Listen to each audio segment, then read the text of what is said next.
pare ser duro, que nem um vira-lata sem fé no futuro. Vida louca. Raconter sa vie de gamin des rues à l'aide d'une caméra, une idée originale réalisée dans les locaux d'une association à Sao Paulo. Des rires, de la violence, la mort jamais très loin. Vida Louca, un documentaire émouvant de Gaëla Blandi et Joanne Le Camaret. Pour cette nouvelle saison, Déshabillons-les vous propose de demander régulièrement à des politiques de réagir eux-mêmes à leurs images et aux analyses de nos experts. Aujourd'hui, c'est le très médiatique porte-parole du PS qui s'est prêté à l'exercice.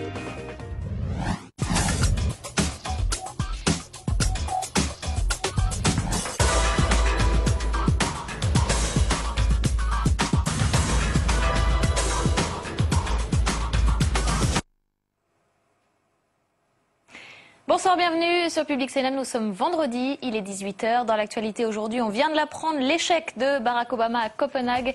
Le CIO a éliminé Chicago pour l'organisation des JO de 2016. Tokyo n'est plus non plus en compétition.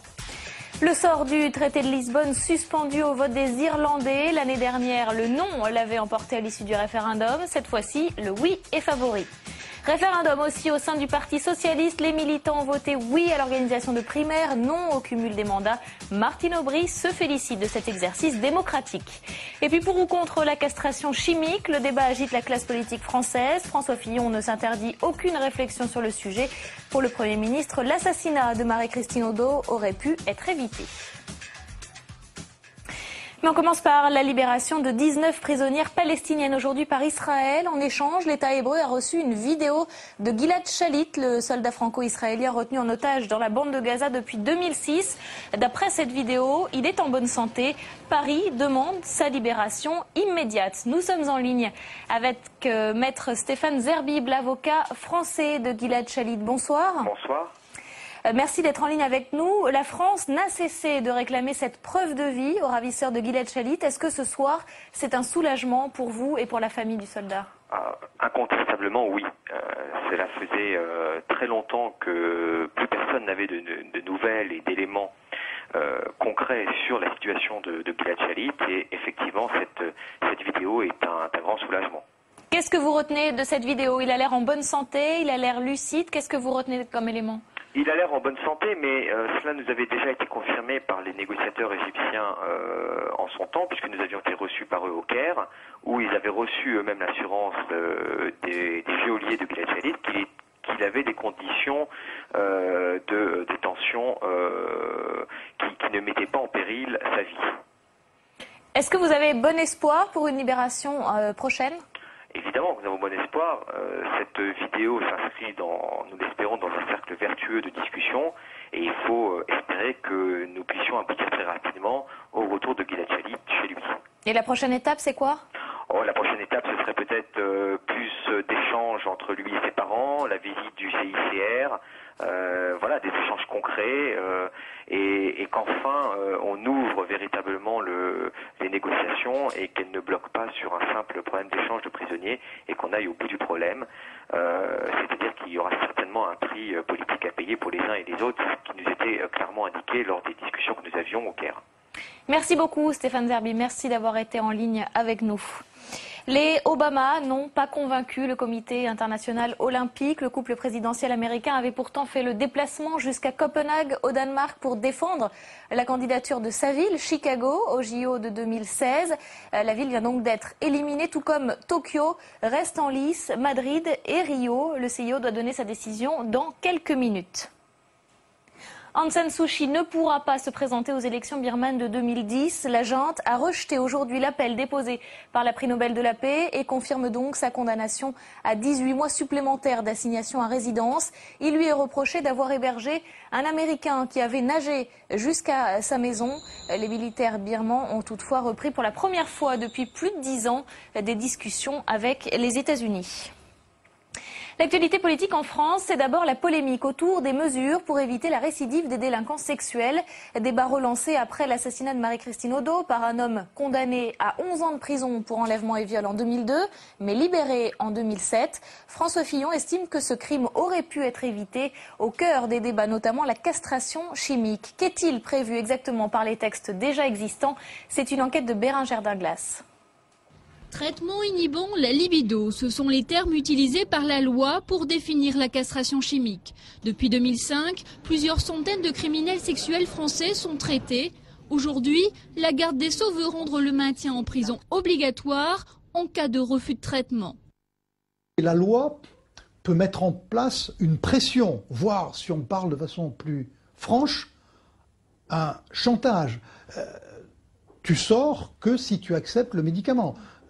Le troc n'est pas interdit par le droit, mais on est dans cette logique-là. Le médecin, lui, va être plutôt dans une logique d'information, de conviction du patient. Bernard Debré a déposé plusieurs propositions de loi sur la castration chimique depuis 2005. Toutes refusées, des propositions de loi qui vont plus loin que Michel Alliot-Marie. Il veut rendre le traitement obligatoire. Ça ne peut pas l'être sur la base du volontariat. Comprenez bien que quelle est la conséquence? Bah, écoutez, non, je ne veux pas me faire traiter. Qu'est-ce qu'on fait? On allonge la peine? Et si on lui dit vous ne voulez pas vous faire traiter, on allonge la peine, est-ce que vous croyez vraiment que c'est le volontariat? Selon les psychiatres, la castration chimique n'est utilisée que pour 10% des criminels sexuels. Aujourd'hui, près d'1 sur 2 la refuse. C'était la première étape de la rénovation du PS et Martine Aubry en est fière. Les militants socialistes étaient appelés à se prononcer hier sur 11 questions réparties en 5 thèmes pour moderniser le parti. Résultat, oui à l'organisation de primaires ouvertes pour 2012, non au cumul des mandats. Julie Trassard. C'est avec le sourire aux lèvres que Benoît Hamon a annoncé le résultat du vote des militants socialistes. C'est une approbation massive par les militants des orientations proposées par la première secrétaire et la direction du Parti socialiste qui vont changer en profondeur le visage du Parti socialiste. 92 000 adhérents se sont déplacés hier soir pour dire oui aux primaires, à la parité ou au non-cumul des mandats. Un taux de participation élevé pour changer le visage du parti qui sera désormais transparent. La création d'une autorité indépendante pour surveiller les votes militants a été plébiscitée à plus de 80%. Après les soupçons de fraude qui ont entaché l'image du PS, les socialistes avaient bien besoin de faire une mise au point. Nous sommes, nous, un grand parti démocratique. Nous n'avons pas, comme dans d'autres partis, un seul candidat, Xavier Bertrand, un seul électeur, Nicolas Sarkozy, pour choisir par exemple la tête d'un parti. Et nous voulons nous ouvrir aux Français pour choisir notre candidat aux élections présidentielles. Nous voulons être à l'avant-garde démocratique. Se battre contre la droite est désormais le seul mot d'ordre du PS. Les résultats de ce vote annoncent peut-être un nouveau souffle pour les socialistes. Et pour parler du PS, mais aussi de la récidive, notre invitée ce soir est l'ancienne garde des Sceaux, Elisabeth Guigou.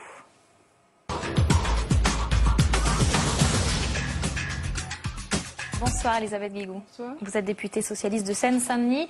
Cette fois, le vote est au-dessus de tout soupçon. Ah oui, ça, je crois que toutes les précautions ont été prises. Et personnellement, ça me réjouit beaucoup le résultat. Parce que d'abord, il y a une participation tout à fait convenable. Vous avez voté vous-même? Oui, j'ai voté hier, bien sûr, dans ma section, à Bondy, en Seine-Saint-Denis. Et puis, le résultat est sans équivoque. Voilà, les orientations de la direction sont massivement approuvées. Nous aurons des primaires et nous allons faire des pas supplémentaires vers l'interdiction du cumul des mandats. Donc alors, ça, c'est très bien. On va revenir précisément sur ces deux résultats principaux. Juste, vous dites la participation est convenable. 90 000 votants, ça fait 47% de participation. Oui. Ça suffit? Moins d'1 sur 2? Non, mais c'est vrai que je dis convenable parce que c'est pas l'affluence des grands jours, mais en même temps, vous voyez bien qu'il n'y a pas eu de campagne électorale non plus, que compte tenu du contexte, non, je crois que c'est vraiment un bon résultat. Je pense que ça signe le début de la rénovation. Voilà. Alors il reste encore beaucoup de choses à faire. Il faut réussir les primaires, c'est pas évident, c'est nouveau. Il faudra éviter que les primaires soient une occasion supplémentaire de division, donc il faudra mettre des règles qui empêchent ça et faire appel, comment on fait pour faire appel à la responsabilité de chacun. Bon.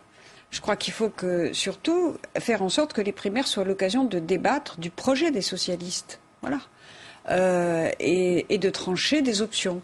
Je pense que si ces deux conditions sont remplies, à ce moment-là, ce sera un élément de renouveau démocratique important, non seulement pour le Parti socialiste, mais pour notre démocratie en général. Sur le cumul, vous êtes contre les cumulards? Oui. Est-ce qu'on a une idée du calendrier? Parce qu'il y a débat aussi. Est-ce que ce sera à partir de 2010, dès 2010? Est-ce que ce sera après 2012? La question qui était posée là, c'était à chaque renouvellement, ça s'applique. Voilà. Donc les militants... Dès maintenant? Les militants ont voté là-dessus. Chaque fois qu'on renouvelle, par exemple pour les législatives, ça s'appliquera en 2012. Pour les sénatoriales ou les cantonales, ça s'appliquera en 2011. D'accord. Aux prochaines élections. Malek Bouti, lui, estime que ce référendum ne sera pas suffisant pour faire revenir la confiance des militants. Qu'est-ce que vous en pensez? C'est un début, bien sûr. Hein. C'est le début de la rénovation. Mais c'est déjà un très bon socle, un bon pas en avant.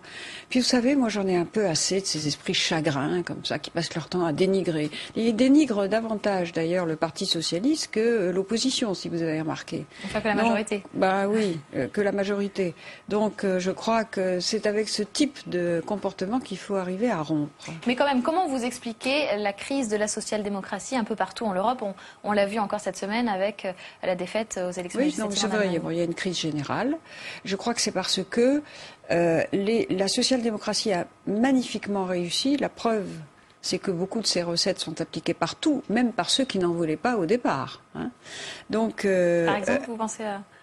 Je pense que plus personne ne questionne la sécurité sociale, plus personne ne remet en question les retraites, mais au départ, plus personne ne remet en question la limitation de la durée du travail, les congés payés, tout ça, c'est rentré dans les mœurs, mais que de débats au départ.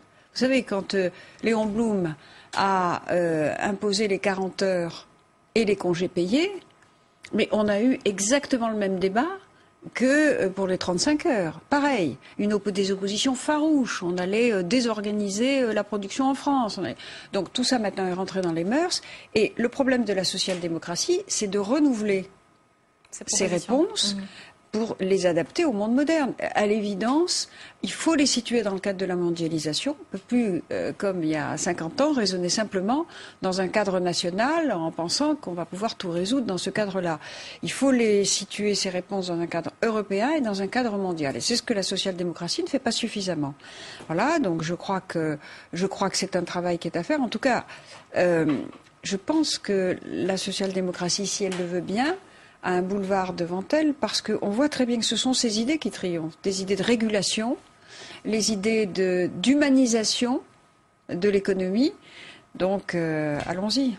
Alors, le gros dossier politique du moment, c'est que faire contre la récidive des délinquants sexuels. En tant qu'ancienne garde des Sceaux, est-ce que vous pensez qu'il faut une nouvelle loi contre la récidive? Écoutez, moi j'observe qu'on a empilé les lois depuis 2002 et que ça n'a servi à rien, la preuve. Le dernier projet de loi examiné en novembre 2008 au Conseil des ministres n'est toujours pas passé devant le Parlement. Alors, vous comprenez, il y a un engorgement. Ensuite, avant de faire d'une nouvelle loi, il faudrait d'abord évaluer l'application des précédentes et les moyens qui ont été mis à disposition. Parce que, voilà, moi je déplore par exemple que la loi de 1998 que j'ai fait voter, qui était la première loi sur les délinquants sexuels, qui a créé le premier fichier d'empreintes génétiques pour les délinquants sexuels, qui a instauré le suivi socio-médical et judiciaire dès le début de la peine et après la sortie de prison, avec une injonction de soins, je regrette, si vous voulez, que depuis 2002, il n'y ait pas eu de moyens pour appliquer cette loi. Vous vous souvenez de l'affaire Évrard, ce criminel sexuel qui avait enlevé un petit garçon après sa libération, et qu'il l'avait trimballé de Caen jusqu'à Roubaix, dans le Nord. Cet homme-là, il avait été condamné à plusieurs reprises. Il ne s'était jamais vu proposer, jamais, un suivi pendant la prison. Donc, avant d'empiler les lois qui ne servent à rien, il faut évaluer les moyens, donner des moyens, et puis peut-être aussi s'interroger sur la possibilité de faire ce qui se fait en Hollande, par exemple, c'est-à-dire pour les gens qui ont des pulsions sexuelles, avant même qu'ils aient commis un acte, qu'ils sachent à qui s'adresser, un service public, un numéro de téléphone, des consultations, pour que ces gens sachent à qui s'adresser, qu'ils aient une écoute, qu'ils aient des conseils et qu'ils aient des traitements. Allez, on passe à un autre sujet. Aujourd'hui, le jour où tous les yeux sont tournés vers l'Irlande, c'était le titre de l'Irish Daily Mail. En effet, le sort des institutions européennes est entre les mains des Irlandais.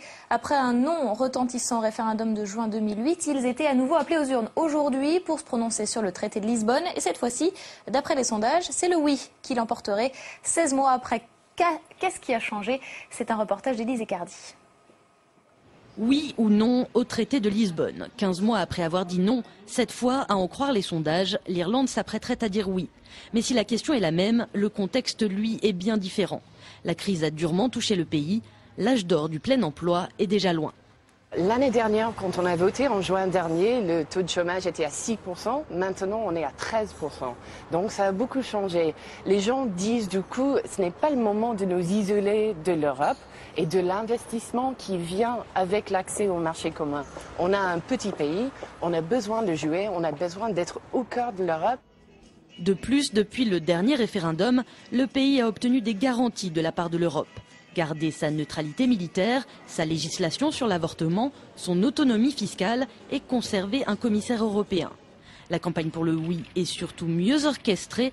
Elle a trouvé son porte-voix, le charismatique patron de Ryanair, Michael O'Leary, qui refuse la leçon d'économie du plus grand défenseur du non. Michael, vous n'avez aucune idée de ce qu'il y a dans le traité. Retournez donc travailler vos dossiers parce que tout ce que vous êtes pour l'instant, c'est un politique raté. Mais le non n'a peut-être pas dit son dernier mot. Les manifestations cette semaine contre les mesures d'austérité économique du gouvernement laissent planer la possibilité d'un vote sanction contre le Premier ministre et d'une victoire du non. Le oui se décide, mais comme vous le savez, ces affaires se décident vraiment à une très très faible marge de quelques milliers de voix, même quelques centaines de voix. Il n'est pas du tout impossible qu'il y ait un comptage, un recomptage intermédiaire, impossible à prévoir. Voilà, les résultats attendus normalement demain dans l'après-midi. Pour parler de ce référendum irlandais, 3 séries de questions au politologue Thierry Chopin.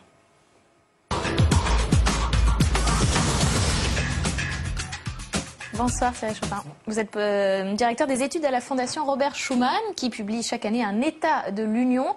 Alors pourquoi ce serait oui cette fois-ci? Est-ce que c'est la crise économique qui a joué en faveur du oui? Plusieurs choses ont changé depuis le premier non irlandais au traité de Lisbonne. Un élément économique, effectivement, avec la crise financière et le sentiment, sans doute, pour beaucoup d'Irlandais, que l'euro, notamment, est protecteur. On dit beaucoup en Irlande que, finalement, entre l'Irlande et l'Islande, il y a une lettre de différence et puis l'euro. Donc ça, je crois que c'est un premier élément important. Par ailleurs, il y a un élément politique qui n'est pas à négliger, c'est le retrait de Declan Ganley, que l'on a vu à l'écran à l'instant, et qui était le grand leader tenant du non lors du référendum précédent. Donc je crois que si l'on ajoute ces éléments à ce qui a été indiqué, à savoir les garanties obtenues par l'Irlande dans la négociation finalement postérieure au premier vote négatif, on peut raisonnablement espérer une issue positive à ce second référendum. Et si c'est non, le traité de Lisbonne est mort ? Ça deviendra vraiment très compliqué. Effectivement, les conséquences, à la fois sur un plan juridique et politique, seraient assez régressives. Sur le plan juridique, ça signifierait qu'on en resterait à Nice. Ça veut dire qu'on ne ferait pas entrer en vigueur les innovations introduites par ce traité, notamment les innovations institutionnelles, notamment en termes de renforcement de l'efficacité du processus de prise de décision, mais aussi en termes d'accroissement de la légitimité démocratique de l'Union. On peut penser au renforcement des pouvoirs du Parlement européen. Alors si c'est oui, c'est pas encore gagné. Il faut encore que le président tchèque, qui est très eurosceptique, signe ce traité qui a été ratifié par le Parlement. Effectivement, c'est une hypothèque qui est très lourde. Un certain nombre de sénateurs tchèques viennent de déposer un recours auprès de la Cour constitutionnelle tchèque. On sait que le président Václav Klaus est un président europhobe. Et la stratégie politique qu'il y a derrière ce recours, finalement, qui vient d'être déposé par les sénateurs tchèques devant leur Cour constitutionnelle, consiste à repousser au maximum le processus de ratification du traité de Lisbonne jusqu'aux prochaines élections législatives britanniques, en espérant que les conservateurs britanniques l'emportent et organisent un référendum sur le traité de Lisbonne qui très vraisemblablement serait négatif. Et sinon, est-ce que le traité de Lisbonne peut s'appliquer à un petit noyau de pays, comme l'a suggéré notamment Silvio Berlusconi? Alors Silvio Berlusconi l'a dit effectivement. Peut-être un préalable sur ce point. Je crois qu'il ne faudrait pas instrumentaliser les difficultés de ce processus de ratification pour produire une sorte de discours de justification qui viserait à se séparer de ceux qui ne voudraient pas de cette réforme institutionnelle. Néanmoins, je crois qu'il pose une vraie question. On s'aperçoit que sur cette réforme institutionnelle, comme sur les sujets où la prise de décision suppose l'unanimité des États, eh bien l'Europe rencontre des blocages importants. Donc la question est de savoir comment surmonter ces blocages. Il y a deux options possibles. Soit on passe de l'unanimité à la majorité. On voit que c'est très difficile sur les questions de réforme des institutions, comme c'est très difficile sur les questions de fiscalité. Les Irlandais nous l'ont encore montré. Deuxième option possible pour surmonter ces blocages, peut-être effectivement une Europe à géométrie variable. Historiquement, ça s'est produit. L'euro est une sorte de coopération renforcée sans le dire. Schengen également. Donc est-ce que ça ne pourrait pas être une solution pour sortir de l'impasse ? Très brièvement, Elisabeth Guigou, vous avez été ministre déléguée aux Affaires européennes, vous avez été députée européenne également. Vous pensez que l'Europe sera mieux avec le traité de Lisbonne qu'avec le traité de Nice ? Oui, ça fait absolument aucun doute. D'abord parce que nous aurons un renforcement de toutes les institutions, du Parlement européen, de la Commission. Nous allons avoir un président du Conseil européen qui ne fera que ça, et qui ne tournera pas tous les 6 mois, et nous aurons un haut représentant pour la politique étrangère. Bon. Donc ça va être incontestablement un renforcement institutionnel, puis je pense que surtout ça va recréer une dynamique politique qui nous manque cruellement depuis plusieurs années maintenant. Merci beaucoup Thierry Chopin. Que s'est-il passé cette semaine au Sénat ? C'est l'heure de la chronique de Delphine Girard.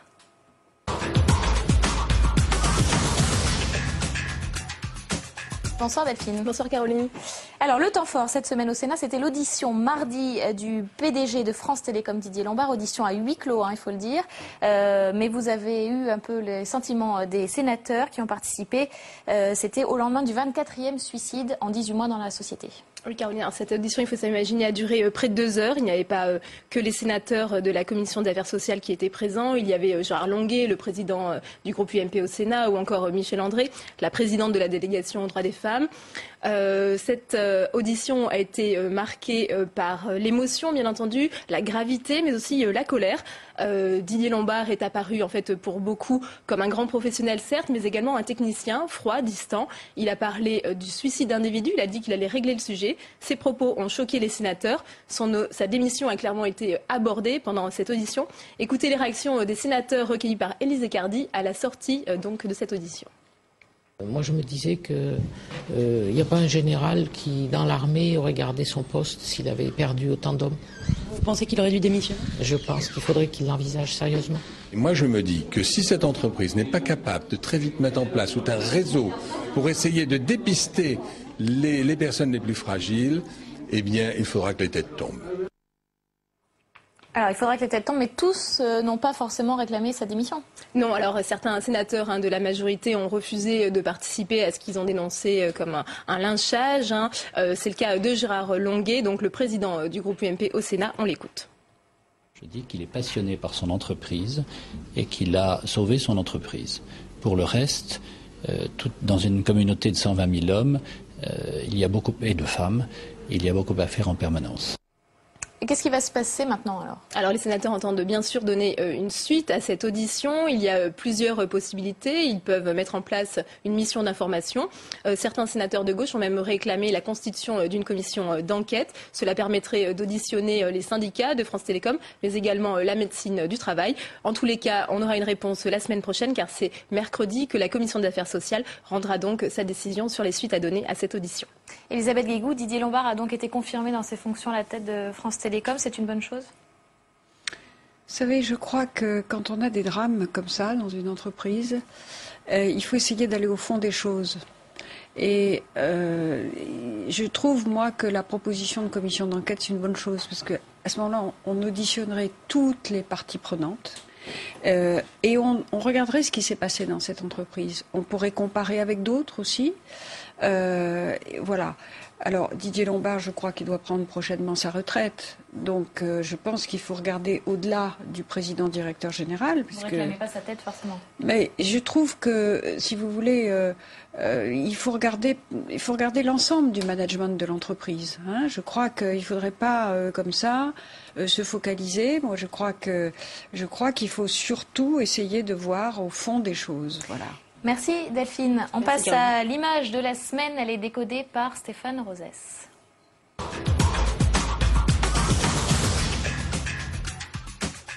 Et ce soir, l'image que nous allons décoder, c'est une vidéo mise en ligne par le site de l'Élysée en milieu de semaine et qui prétend montrer les coulisses de l'interview de Nicolas Sarkozy par TF1 et par France 2 à New York. en guise de coulisses, ça ressemble plutôt à une mise en scène. Tam Tran Nui. Est-ce que vous retirez votre plainte ? Au bout de 2 ans d'enquête, 2 juges indépendants ont estimé que les coupables devaient être traduits devant un tribunal correctionnel. Du discours de Nicolas Sarkozy à New York n'a été retenu que ce lapsus, un cafouillage largement commenté à l'image du voyage présidentiel, car juste après l'interview, le chef de l'État s'emporte, ses cibles la directrice de l'information de France 2 Arlette Chabot et son ministre des Affaires étrangères Bernard Kouchner. Une semaine plus tard, une vidéo diffusée par l'Élysée donne une toute autre image des coulisses. Discours apaisé, cadre ultra-moderne, collaborateurs attentifs, l'interview se veut solennelle. On laisse le président se concentrer sur les questions affûtées par nos deux journalistes. Ça roule, c'est bien ? Alors professionnalisme ou emportement présidentiel, on sait en tout cas quelle image veut faire passer l'Élysée. Bonsoir Stéphane Rosès. Bonsoir. Vous êtes politologue, président de la société de conseil CAP. Vous enseignez à Sciences Po HEC et chaque semaine vous décryptez donc une image pour nous. Cette vidéo mise en ligne par l'Élysée, ça prétend être des coulisses. Or, rien du fameux lapsus qu'on a retenu finalement, c'est ce qu'on a retenu de son interview. Rien non plus du coup de gueule du chef de l'État contre Arlette Chabot. Alors, c'est vraiment des coulisses ? Mais justement, on s'interroge. Le concept de coulisses a un très grand succès. Les médias aiment bien parler d'eux-mêmes, donc ils sont un peu nombrilistes. Ils aiment bien se mettre en avant, y compris en coulisses. Et puis le public aime les coulisses, parce que quand les choses sont instables, quand on est mécontent des politiques, on se dit mais si on va voir de l'autre côté du décor, peut-être qu'on va apprendre des choses, une sorte de Da Vinci Code. Alors ce que là, film, c'est pas les médias, c'est l'Élysée. Alors justement, ce film, c'est une opération de communication. Alors elle surfe sur l'idée de coulisses, on va vous montrer la vérité, mais on s'interroge sur l'efficacité d'une telle opération, car aucun des canons de la façon de réagir en matière de communication n'est respecté. D'abord, vous l'avez dit, c'est la raison de votre sélection. Effectivement, les médias nous ont dit qu'en rien ça ne s'était passé comme ça. Deuxième élément, lorsqu'il y a une opération de communication dans une situation de crise ou pour corriger un effet négatif, en général, on doit être très proche de l'événement, de telle façon de pouvoir couper court. Et donc, il y a des techniques sur les questions du buzz, d'Internet. Or là, il y a un décalage dans le temps tout à fait évident. Alors, ça correspond à quoi finalement ? Peut-être l'idée de vouloir laisser une trace, puisqu'il y a des archives, dans une confusion. Vous avez vu, ça s'appelle TV, et ce sont des grands journalistes qui sont interrogés.